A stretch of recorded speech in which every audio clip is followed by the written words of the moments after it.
इनबाईची ती भेट राहिली. आई म्हणणारच आहे आता, मी पण तर थांबायचं होतं म्हणून. अचानकच तिला काहीतरी स्वप्न पडलं, भीतीदायक स्वप्न पडलं. ती एवढी घाबरली की अक्षरा मी पण घाबरलो. नमस्कार मित्रांनो, कसं काय मजेत असणार. स्वागत आहे सर्वांचं आमच्या युट्यूब चॅनलमध्ये. आणि आज तुम्ही पाहिलं असेल घरी आज आम्ही आलेला आहे. काल जालन्याला होतो, तिकडं सर्व चालू होतं. तिकडचं कंटिन्यू बरेच जण भेटले. आई काही आलेली नाहीये, आई तिथंच थांबलेली होती ना. कधी उद्याला किंवा परवाला येतील. परवाला येईल. आईचं चालूच आहे आता, माहेरच आहे. जोपर्यंत 25 तारखेला ते 25 तारखेला तिकडे जाणार आहे. कंटिन्यू जे आहे म्हणजे आता जे उन्हाळ्याचं जायचं 8 दिवस होते, पावसाळ्यात जायचे 8 दिवस होते, सर्व आता एका दमानं कसाळा काढून घेणार आई. 4-5 दिवस कंटिन्यू थांबणार आहे. पण आपलं ते बारसाच्या वेळेस काही थांबणं झालं नाही, डायरेक्ट आपण निघून आलो काम असल्यामुळं. आल्यावर थोडीशी इकडे तब्येत वगैरे खराब झाली राधिकाची अचानकच. बरं नव्हतं वाटत, चेहरा पण थोडासा डाऊन वाटला थोडसा. मग तेच चालू होतं, घरच्याला पण वगैरे केलं. जसं तिला सांगितलं तब्येत खराब झाली म्हणून, चेहरा पण उतरलेला वाटत आहे तिचा थोडासा. अचानक तब्येत थोडीशी जी आहे ते खराब वगैरे झाली होती. तर फोन केला, आणखी भेटेला सर्वजण भेटीला आले. म्हणजे मामा मामी अभि, मामा पण आलेले आहे तिकडं.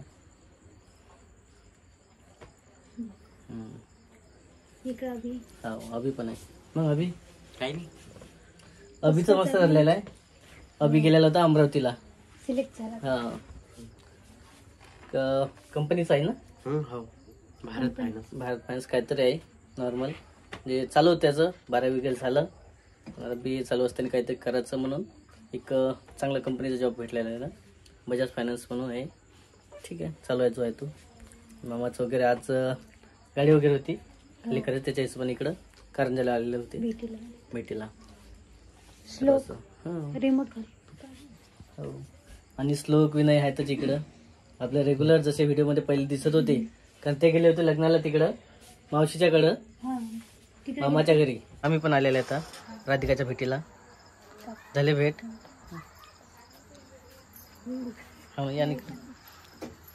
काकू पण आल्या तिकडं. जेवण वगैरे केले सर्वांनी. हो, आता उशीर झाला होता ना. खूप उशीर होत होता, मग त्यांना म्हटलं की जेवण केलं लगेच. थोडंसं चालू आहे त्याचं आता, कारण मुक्काम थांबत नाही म्हणतात तसं. तर आपण म्हटलं मुक्काम थांबायचं म्हटलं जवळ आहे. काय म्हणतो राधिका?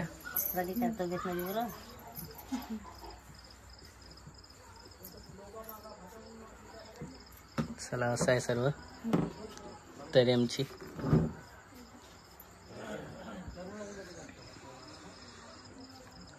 भेटीला आल्यावर कसं वाटतं? थोडंसं मोकळं वाटते नाही? मोकळं वाटतं. काय पण काय झालं काय नेमके? काहीच नाही, तब्येत ऊन लागली होती ना. ऊन लागली होती प्रवासाच्या ना. मग काल तिकडे गेलो जालन्याला, तिकून याच्या वेळेस पूर्ण झाडं लागलं ना उन्हामुळे. खूप होती. आणि काय तर तिचं म्हणणं आहे थोडंसं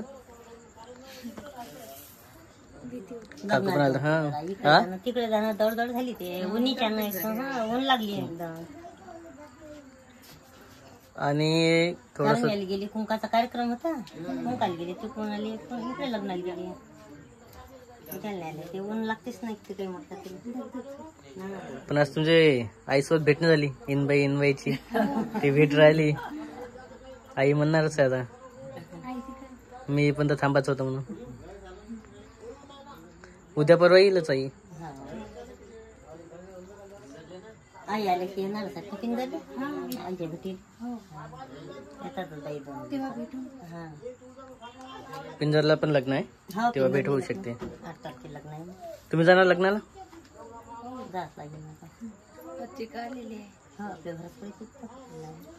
जाता येईल. 25 तारखेचा हम्म. हा 25चा काढ. आणखी काय तर ते भीती वाटत होती ना कशाच तरी. नाही मला नाही. हा भीती नव्हती वाटत. नाही ते ऊन लागले थोडस होतं काहीतरी चालू होतं, भीती लागली. तात्याच्या भेटीला. डोळ्याचं ऑपरेशन झालेलं आहे काकाचं, तात्याचं. आम्ही तात्या म्हणतो काकाला. मग त्यासाठी भेटीला पण आलेलं होतं मम्मी आणि मामा पण आलेले आहेत. बरेच दिवस चालू त्याचं 8-10 दिवसातून यायचं म्हणून. पण आज भेट झालेली सर्व. सकाळपासून आले नाही कारण मी- आता 5:30 वाजता. 5:30 वाजता, कारण मी बाहेर होतो कामावरती. आई घरी होते सर्व, काकू पण, राधिका पण होते. श्लोक चला झाली तयार झालेली याची निघाची. घ्या भेट वगैरे.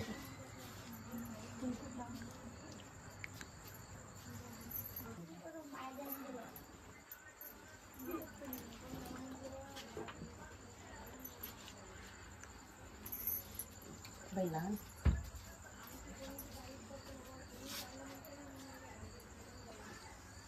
लोक हसत कुंकू वगैरे लावून चालूच असते इकडे. काला रे आज तरी उशीर आले ते. काका कुठे गेले होता? तिथे भेट. हो ना, ते 6 वाजतापासून येतात दिवस. निघाल्याबरोबर कंटिन्यू येतात. झालं सुट्ट्या लागल्या का शाळेला? पेपर सुरू नाही. पेपर सुरू पेपर चालू आहे 25 तारखेपासून. नाही. कधी संपणार आहे?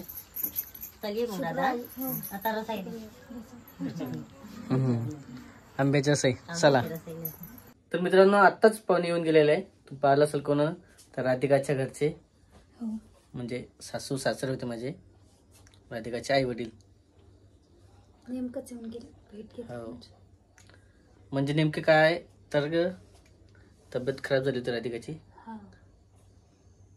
बरं नव्हतं वाटत मला. हम्म. त्यामुळे आली भेटीला.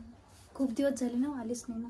हो म्हटले या ना आमच्या इथं, तुमच्या घरी असता येतो आम्ही. हो, आपण चक्कर मारले ना. हम्म. आपल्या घरी आले नव्हते. चक्कर मारायची म्हटलं यायचं हम्म. म्हणून आले. हम्म. ऊन पण खूप तापत आहे ना आता. हो, सकाळी येणार होते पण ते हो. मग पण दुपारच्या त्यांना टायमाला. जरासं वेळ तिकडे मॅनेज करायला लागलं. आणि मी कामावर असल्यामुळे दुपारी चालले होते हम्म. आणि डायरेक्ट संध्याकाळचीच भेट आलेली होती. हा. डायरेक्ट संध्याकाळची भेट झाली. 5 वाजता आले. हां, थोडं जेवण वगैरे केलं संध्याकाळचं. हो. आणि मुक्कामी थांबा म्हटलं, पण मुक्कामी वगैरे पण नाही थांबले. नाही. पण आई असते तर मस्त भेट वगैरे झाली असती. हो. आई असते तर आले. हां. भेट झाली असते सर्व. तर भेट अशासाठी कशी एकदम असं काहीतरी विचित्र. राधिका थोडंसं वेगळं वाटलं होतं. म्हणजे बिमार पण झाल्याने आणि भीती वाटल्याने. भीती वाटली. हां, घाबरली होती. खूप सारा प्रवास झाला 2 दिवसाचा. हम्म. दगदग झाली आणि पुन्हा ट्रॅव्हलिंग पण झाली. झोप झाली नाही. त्यामुळे चिडचिडपणा झाला होता अचानकच. मग अचानकच तिला काहीतरी स्वप्न पडलं, भीतीदायक स्वप्न पडलं. हम्म. ती एवढी घाबरली की अक्षरा मी पण घाबरलो किंवा नेमके काय झालं, कशी काय रातच्यानं पूर्ण जे आहे आवाज केल्यानं झाला होता तिनं, हो. ओरडल्यावानी. स्वप्न पडलं. हा, पूर्ण स्वप्न पडलं होतं स्वप्न अक्षरशः. काही खरं नसतं. हा, खरं नसतं ते, पण आपली झोपणी झाली, चिडचिडपणा झाला किंवा त्यामुळे- ट्रॅव्हलिंग झाला, प्रवास झाला जास्त खूप सारा. हम्म. तर त्यावेळेस काय होते, आपल्या डोक्यातनी असं त्रासदायक घडलेलं असते.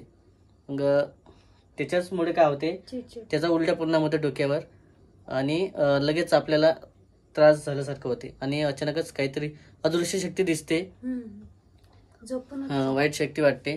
त्याच्यामुळे राधिकाला अचानक घडलं. काय झालं तर रातच्यानं नेमकं काय झालं होतं पण भीती वाटत होती. असते म्हणा मनात. आता काही जणाला वेगळे वाटते, सापाची भीती वाटते काही जणाला, काही जणाला ते काय म्हणतात भूत वगैरे असतात किंवा मग भूत वगैरे नाही हा दिसलं. तसं नाही, असं वेगळं काहीतरी असते. हम्म. काही म्हणू शकतो चांगली गोष्ट आणि एक वाईट गोष्ट. वाईट गोष्ट. चांगली गोष्ट असली तर चांगली स्वप्न म्हणतो आपण, आणि वाईट गोष्ट असली तर वाईट स्वप्न म्हणतो आपण. त्याच्याच प्रकारचं असं वाटलं होतं आणि खूप जोराने ओरडली होती. आणि लगेच तिनं सकाळी उठल्याबरोबर फोन केला तिकडं आणि सांगितलं. तर मग त्याच्यामुळेच ते भेटीला आले होते. काय करणार शेवटी, कोणाला इकडं सांगितलं, आई पण नव्हती घरी, मला सांगितलं तर मी थोडंसं म्हटलं काही होत नाही, चालतेच असते. प्रत्येक जणाला पडते स्वप्न, कोण नाही त्याला स्वप्न नाही पडलं आजपर्यंत. बिन स्वप्नाचं कोणीच नाही. हा, स्वप्न पडायलाच पाहिजे. चांगले स्वप्न एक भाग असते, वाईट स्वप्न एक वेगळा भाग असते. ते ठीक आहे, येऊन गेले, चांगलं वाटलं. राधिकाला पण बरं Fresh वाटलं, वाटलं मला. फ्रेश वाटतेच. आणि एक बऱ्याच दिवसाची भेट पण नव्हती, ते पण झालेली होती. तेच. आता आई पण तिकडे आहे जालन्याला, आई पण केव्हा येते केव्हा नाही. तर म्हणत होती उद्याला येईल, बघू येतील ना आता. उद्याला. हो, उद्याला येऊन जाईल. हं. चांगलं आहे, आपल्या व्हिडिओमध्ये पण कंटिन्यू चालतील. हो आणि आई असली तर कसं थोडंसं बरं वाटते. तेच तर. दोघांचेच हा. व्हिडिओ काय. दोघांचे व्हिडिओ पण कमी असतात आणि बोलायला पण कमी राहते. आणि पुन्हा जे आहे स्वयंपाक काही तू मदत करू लागायला किंवा तू एकमेकीसोबत बसता दिवसभर बोर वाटते ना बोर गं. वाटते ना एकटीला. त्याच्यामुळेच. लाईला फोन केलता कधी येऊ राहिला तू. काय म्हणे मग आई? आई म्हणे उद्याला येणार. उद्याला येतो म्हणे का? उद्याची 24 तारीख आहे ना. हो, उद्याला येतो. मागं पुढे ते 25 ला चालले ना पुण्याला. 25ला ते जाणार, मागं पुढे येऊ शकते. हं. असं आहे मित्रांनो, हा व्हिडिओ आता आपण इथंच समाप्त करताय. कारण अचानक स्वप्नामध्ये राधिका घाबरली होती, त्याच्यामुळे भेटीला आले होते, हेच सांगायचं व्हिडिओमध्ये. तर हा व्हिडिओ आपण इथंच समाप्त करू. भेटू आपण पुढच्या व्हिडिओमध्ये. तोपर्यंत बाय. Bye bye.